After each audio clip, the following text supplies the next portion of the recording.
Hello students, this is Dev Mitra, your English teacher, and I welcome you all to my channel Dev Classes.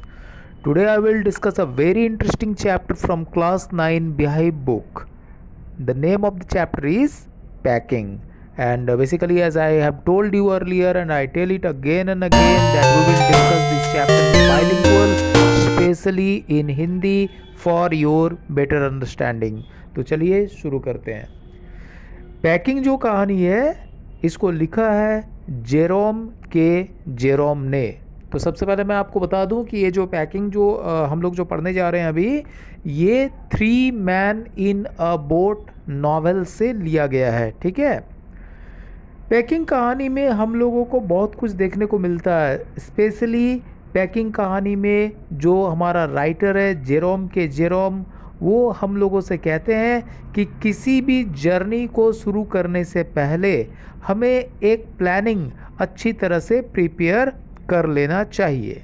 ऐसा नहीं करने पर हमें बहुत सारे प्रॉब्लम्स फेस करने पड़ते हैं और पड़ सकते हैं। हमें किसी भी काम को बहुत हल्के में नहीं लेना चाहिए तथा किसी दूसरे के भरोसे भी हमें अपने काम को नहीं छोड़ना चाहिए। हमारा जो लाइफ है ये एक जर्नी है और हम कई बार इसमें कई तरह के प्रॉब्लम्स को फेस करते हैं, लेकिन यदि हम इससे निपटने में सफल हो जाते हैं तो हमें ज़्यादा तकलीफ़ नहीं होती है। इस कहानी के ज़रिए जो ऑथर है वो हमसे कहते हैं कि जो काम देखने में बहुत ही आसान लगता है, हो सकता है कि वो काम बहुत ज़्यादा आसान नहीं हो। बैग में सामान पैक करना कोई कठिन काम नहीं होता है, लेकिन अगर उसको सिस्टमेटिक तरीके से पैकिंग नहीं किया जाए तो बहुत सारा प्रॉब्लम्स बन सकता है। ठीक है, तो इस कहानी में हम लोगों को मिलते हैं 3 दोस्त यानी कि 3 फ्रेंड्स। कौन कौन? जॉर्ज, हैरिस और जेरोम यानी कि ऑथर खुद। ये तीनों लोग जो है आपस में छुट्टियां बिताने के लिए कहीं पर जाने का प्लान करते हैं। अब क्या होता है कि जेरोम को अपनी पैकिंग पर बड़ा ही नाज है।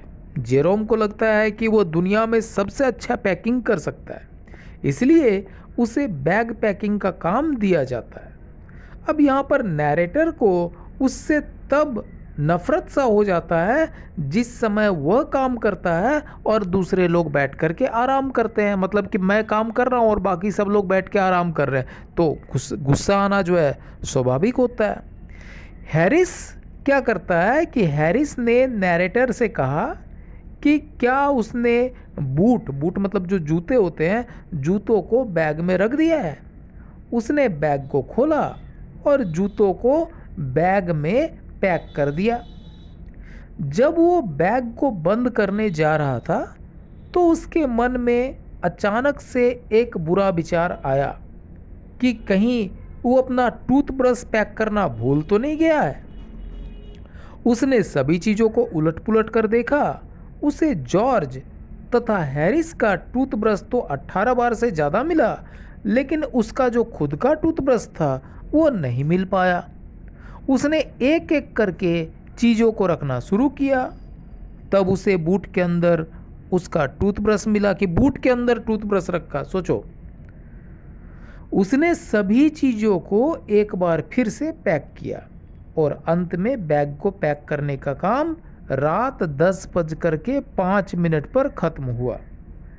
अब टोकरी की पैकिंग का काम जॉर्ज तथा हैरिस ने अपने हाथों में ले लिया, जिस पर नैरेटर ने अपना कॉन्सेंट यानी कि सहमति भी दे दिया।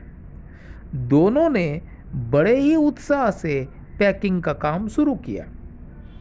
अब यहाँ पर जो नैरेटर है, नैरेटर को ये दिखाने की बात थी कि काम कैसे किया जाता है। हालांकि नैरेटर के अकॉर्डिंग हैरिस दुनिया का सबसे बेकार पैकिंग करने वाला था। उन्होंने एक कप को तोड़ दिया। हैरिस ने स्ट्रॉबेरी जैम को टमाटर के ऊपर रखकर उसका भुर्ता बना दिया। जॉर्ज ने मक्खन पर पैर रख दिया। उन्होंने पेस्ट्री को नीचे रख दिया। इसके ऊपर भारी चीज़ों को रखकर उसका भुर्ता बना दिया। उन्होंने हर चीज़ गड़बड़ कर डाला। जॉर्ज ने अपनी चप्पल में मक्खन लगा दिया तथा इसे केतली में रखने की कोशिश की, जिसको हम केटल कहते हैं, चाय बनाने वाला। लेकिन ये चप्पल जो है केटली के अंदर जो नहीं गया, लेकिन केटली के अंदर जो था वो ज़रूर बाहर आ गया। आखिरकार उन्होंने इसे खींचकर बाहर निकाल लिया तथा इसे एक कुर्सी पर रख दिया। हैरिस उस पर बैठ गया तथा मक्खन हैरिस पर चिपक गया। अब मक्खन के ऊपर में बैठोगे तो मक्खन तो पीछे में चिपकेगा ही। उन्होंने उसे ढूंढने के लिए पूरे घर को खंगाल दिया, लेकिन मक्खन तो मिला नहीं, क्योंकि मक्खन तो हैरिस के पीछे चिपका हुआ था। अंत में क्या होता है कि जॉर्ज हैरिस के पीछे गया तथा उसे देख करके उसे उतार कर चायदानी में रखा, और इस तरह से सारा कुछ जो है वो गड़बड़ हो गया, सब गुड़ गोबर हो गया। कहानी में एक पालतू कुत्ता भी है जिसका नाम है मोंटमोरेंसी। मोंटमोरेंसी ने भी उनको बहुत ज़्यादा तंग किया। वो आया तथा आकर के उन चीज़ों पर बैठ गया जो पैक की जाने वाली वस्तुएं थी। उसने जैम पर अपने पैर रख दिए। उसे लगा कि नींबू जो है वो चूहे हैं। इससे पहले हैरिस उसे टोकरी से बाहर निकालता, उसने टोकरी में कूदकर उसमें से 3 नींबू को निचोड़ डाला। हैरिस ने कहा कि नैरेटर ने ही कुत्ते को ऐसा करने के लिए कहा है, यानी कि सब कुछ अस्त व्यस्त हो गया। अंत में रात के 12:50 पे आखिरकार पैकिंग ख़त्म हुआ और सब लोग सोने को जाने लगे, मतलब अब सोने के लिए तैयार होने लगे।